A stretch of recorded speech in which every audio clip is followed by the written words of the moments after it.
Aujourd'hui, je vais te parler des 5 erreurs principales qui m'empêchaient de prendre du dos et comment j'ai fait concrètement pour les surmonter et progresser. Salut, c'est Nico et dans la vidéo d'aujourd'hui, j'aimerais te parler des 5 grandes erreurs qui m'ont empêché de progresser sur le dos et des stratégies que j'ai mis en place pour réussir à les surmonter. Parce que le dos, pendant très longtemps, ça a été un gros point faible. J'étais à peu près un tube sans vraiment ni de V ni d'épaisseur. Mais petit à petit, ça a changé, ça a mis du temps. Et aujourd'hui, c'est devenu une de mes parties du corps dont je suis le plus satisfait. Alors je vais t'expliquer exactement pourquoi j'ai mis autant de temps à réussir à développer ces dorsaux et comment faire pour éviter ces erreurs que j'ai faites pendant si longtemps. La première grosse erreur qui m'a empêché de progresser sur mes dorsaux, ça a été de m'entêter trop longtemps sur les tractions.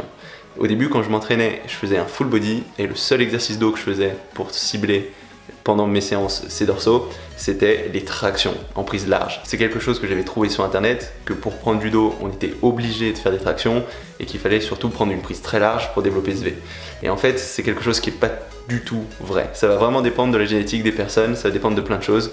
Moi, j'ai développé le gros de mon dos sans jamais faire de traction. C'est quelque chose que je refais depuis plusieurs années par souci de diversifier un peu mon entraînement, mais c'est pas du tout quelque chose d'obligatoire. Voir si t'as pas la bonne morphologie, si t'as pas la bonne génétique, tu risques de pas du tout réussir à le faire correctement quand tu commences.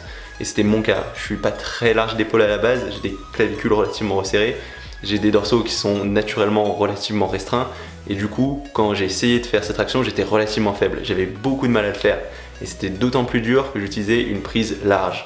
Donc ce qui se passait, c'est que j'avais trop tendance à tricher, j'arrivais pas à avoir un temps sous tension, une durée pendant laquelle mon muscle travaillait suffisamment élevé pour vraiment le choquer, et je continuais à stagner, je progressais vraiment pas. Et pourtant je m'entêtais, j'ai fait ces tractions, et j'avais vraiment aucun résultat. Et quand le reste progressait, mon dos était vraiment à la bourre. Et ça a été le cas pendant plusieurs mois, même peut-être 2 ans facilement. Donc si aujourd'hui ton exercice principal pour progresser sur le dos, c'est les tractions, que tu n'arrives pas bien à les faire et que ça fait relativement longtemps que tu fais ça sans résultat, n'hésite pas à changer, c'est pas du tout obligatoire. Ce que je te conseille de faire, c'est plutôt du tirage à la poulie haute en prise large. C'est un exercice sur lequel tu pourras gérer plus facilement la charge, sur lequel tu pourras progresser petit à petit pour ensuite arriver aux tractions si tu as envie à un certain moment. Et encore, c'est même pas obligatoire. En termes d'exécution de cet exercice, il y a 2 façons de le faire. On peut le faire en tirant devant ou derrière la tête. Je te conseille plutôt de le faire devant. C'est avec cette version que tu vas travailler le mieux tout l'ensemble de ton dos, même si l'autre version elle est tout à fait viable. Donc mon conseil, c'est si tu es débutant, évite les tractions. C'est un exercice qui est très dur, ça va très dur de bien les faire. Tourne-toi plutôt vers des exercices à la poulie, commence à construire de la force et puis petit à petit tu pourras te tourner vers ces tractions si tu en as envie. Ensuite, la deuxième grosse erreur que j'ai faite qui m'a limité dans ma progression sur les dorsaux, c'était de toujours m'entraîner avec des prises très larges. Parce que moi, quand j'ai commencé à vraiment me concentrer sur ce travail du dos, ce que je voulais, c'était surtout avoir un dos en V. Parce que comme je te l'ai dit, j'étais vraiment tubulaire, j'étais relativement droit comme un I, et je voulais vraiment changer ça, je voulais avoir une carrure et développer ce V. Et ce que j'avais lu sur internet, c'était que pour réussir à développer ce V, il fallait à tout prix utiliser des prises larges. Mais le problème, c'est que si tu utilises que des prises larges, tu vas pas travailler tout l'ensemble de tes dorsaux.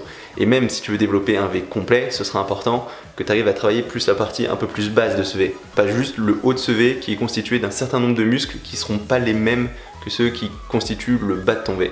Donc si tu veux construire un dos complet, construire un V visible, il faudra que tu varies l'écartement de tes mains sur tes différents exercices. Tu pourras pas que faire des tirages en prise large. Certes, ce sera important d'en avoir, mais il faut pas que tu aies que des exercices comme ça. Parce qu'en fait, quand tu vas avoir une prise large, ce qui va se passer, c'est que tu vas pouvoir reculer tes coudes plus loin en arrière, ce qui va te permettre d'avoir une très bonne contraction, une contraction complète. Par contre, quand tu avances tes coudes en avant, vu que tes mains elles sont relativement écartées, tu vas pas pouvoir trop rapprocher tes coudes devant, tu vas pas pouvoir complètement étirer tes dorsaux. Donc pour réussir à complètement étirer tes dorsaux, il faudra que tu utilises une prise plus serrée, où là tu pourras bien étirer, peut-être que tu pourras contracter un petit peu moins loin tes dorsaux, mais tu pourras travailler cette fois plus proche de la phase d'étirement. Donc tu peux garder ça en tête, c'est que si tu as une prise large, en général tu travailleras plus proche de la phase de contraction complète sur ces dorsaux, parce que tu pourras plus contracter, reculer ses coudes, alors que si tu as une prise serrée, tu pourras mieux étirer ses dorsaux et tu travailleras plus proche de la phase d'étirement. Donc c'est important d'avoir suffisamment de variété et de pas que utiliser ces prises larges, même si tu veux du V. Après, la troisième grosse erreur qui m'empêchait de progresser sur mes dorsaux, c'était le fait de ne pas avoir suffisamment d'angle d'attaque. Parce que tes dorsaux, en fait, c'est des muscles qui vont travailler dans plein de plans. Tu vas pouvoir tirer du haut vers le bas, de l'avant vers l'arrière et du bas vers le haut. Et si tu as toujours des gestes, comme c'était mon cas, qui tirent que du haut vers le bas, tu vas travailler que certaines portions de tes dorsaux et tu vas pas réussir à développer de la largeur et de l'épaisseur. Donc ce sera important que tu varies suffisamment au fil de ta séance avec différents exercices qui vont attaquer ces différents angles. Donc moi en général ce que j'aime bien faire c'est commencer par un gros exercice de rowing, donc du bas vers le haut, où tu vas reculer tes coudes, ce qui va avoir l'intérêt de cibler l'ensemble de ton dos, mais aussi de mettre l'accent sur le bas de ton V qui est souvent en retard. Ensuite passer sur un geste du haut vers le bas, d'étirement, avec par exemple une prise large, où là je vais travailler plus le haut de mon V, et le fait de bien étirer mes dorsaux comme ça vers le haut, ça va aider à évacuer l'acide lactique, à récupérer plus vite et à repartir plus fort sur mon troisième exercice. Et en général, mon troisième exercice, ça va être un geste d'avant vers l'arrière, donc par exemple assis à la poulie avec une prise serrée, c'est quelque chose que j'aime bien faire, où là on va travailler un peu plus le rhomboïde, on va travailler sous un autre angle, un peu plus en épaisseur, un peu les trapèzes, et ça va nous permettre d'avoir comme ça un développement complet de ces dorsaux. Donc garde bien en tête que tu peux pas toujours attaquer sous le même angle, notamment pas toujours faire ces gestes de traction ou de tirage à la poulie haute, ça va pas suffire, il faut vraiment que tu aies cette variété. Donc du haut vers le bas, d'avant en arrière, et du bas, les gestes de rowing, du bas vers le haut, vers l'arrière. Et là encore, sur chacun de ces exercices, tu peux varier l'écartement des mains pour réussir à attaquer sous différents angles. Donc d'une séance dos sur l'autre, peut-être que tu vas faire des tractions en prise serrée, puis un coup des tractions en prise large, et après ce sera peut-être l'inverse sur ton tirage d'avant en arrière, tu pourras tirer un coup avec une prise serrée, une prise large, et en variant tout ça, tu vas pouvoir garder ton corps en état d'adaptation, attaquer ton dos sous tous les angles, et construire à la fois de la largeur et de l'épaisseur. Ensuite, la quatrième grosse erreur qui m'a empêché de progresser rapidement sur ces dorsaux, c'était le fait que j'avais trop tendance à utiliser mes biceps sur tous ces exercices dos. Parce qu'en fait, quand tu as ces gestes de tirage où tu recules tes coudes, ce qui se passe, c'est que tu vas aussi avoir tendance à plier le bras. Donc ton biceps, il va toujours rentrer un petit peu en jeu. Mais il ne faut pas qu'il rentre trop en jeu. Parce que s'il rentre trop en jeu, il va faire le gros du travail et tu vas plus vraiment avoir besoin de tirer avec tes dorsaux. Donc pour ça, il faudra que tu fasses très attention à la position de tes coudes. Par exemple, si tu fais du tirage à la poulie haute, il ne faudra pas que tes coudes soient devant toi, sinon tes biceps seront beaucoup plus forts et tu auras beaucoup plus tendance à les recruter. Si là encore tu es fort sur tes biceps, au lieu de faire des tractions en prise supination avec les paumes vers toi, des chin-up, tu pourras faire des pull-ups, des tractions en prise pronation avec les coudes vers l'extérieur où tu auras moins tendance à utiliser ces biceps. Donc après c'est un peu à toi de le sentir, mais ce qu'il faut retenir dans la majorité des cas, c'est que si un exercice dos où tu sens trop tes biceps, passer tes dorsaux, c'est probablement que la position de tes coudes elle est pas bonne. Donc tu peux essayer de les coller plus vers ton torse, de les pousser vers l'extérieur, essayer de varier un petit peu la position de ces coudes pour voir comment ça impacte tes sensations au niveau de tes dorsaux, au niveau de tes biceps. Mais il ne faut pas que tu restes dans cette position où tu sens que tes biceps. Normalement, tes biceps ils doivent travailler un petit peu, tu dois avoir un petit peu de congestion, mais tu dois presque pas les sentir. Ça doit être surtout tes dorsaux qui doivent te brûler. Donc si aujourd'hui tu sens surtout tes biceps, fais attention à la position de tes coudes. Et enfin, la cinquième et dernière grosse erreur qui m'a limité sur ma progression sur mes dorsaux, c'était le fait de ne pas me concentrer assez sur la phase de négatif, sur la phase d'étirement de ces dorsaux. Parce que ce que j'avais tendance à faire, c'était mettre des poids très lourds, parce qu'en fait tes dorsaux c'est quand même des gros muscles, tu vas pouvoir soulever relativement lourd, et ensuite d'être relativement explosif, de tirer très fort, de laisser retomber, de tirer très fort, pour faire un maximum de répétitions. En gardant en tête, je me disais, plus je fais de répétitions avec un poids lourd, plus je vais progresser. Mais en fait c'est pas comme ça que ça marche.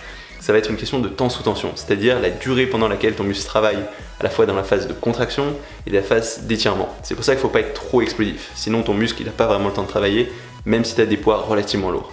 Et ça va être d'autant plus vrai sur la phase d'étirement, sur la phase d'excentrique sur ces dorsaux.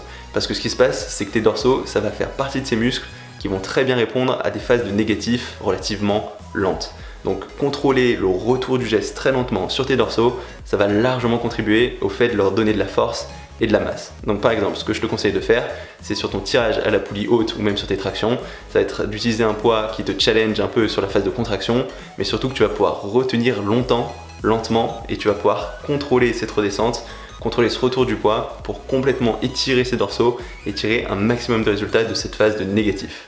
Et je suis à peu près convaincu que la meilleure façon de donner du volume à tes dorsaux, c'est de vraiment contrôler lentement ces négatifs, quitte à passer 4-5 secondes. Par contre, attention, d'un point de vue nerveux, ça va être relativement fatigant, et si tu passes trop de temps dans tes phases de négatif à chaque séance, tu peux avoir du mal à récupérer. Donc essaye de t'en servir sur tes exercices, mais peut-être pas à chaque séance, ou peut-être pas sur chaque exercice de chaque séance. L'idée c'est de bien contrôler ton geste et de passer plus de temps dans cette phase d'étirement. Cette phase de concentrique sera particulièrement efficace pour tes dorsaux. Donc voilà, ça va être tout pour mes 5 grandes erreurs qui m'ont empêché de progresser sur ces dorsaux. Donc la première de ces erreurs, c'était de vouloir faire des tractions, alors que c'est un exercice qui est vraiment dur quand tu es débutant et que je te déconseille.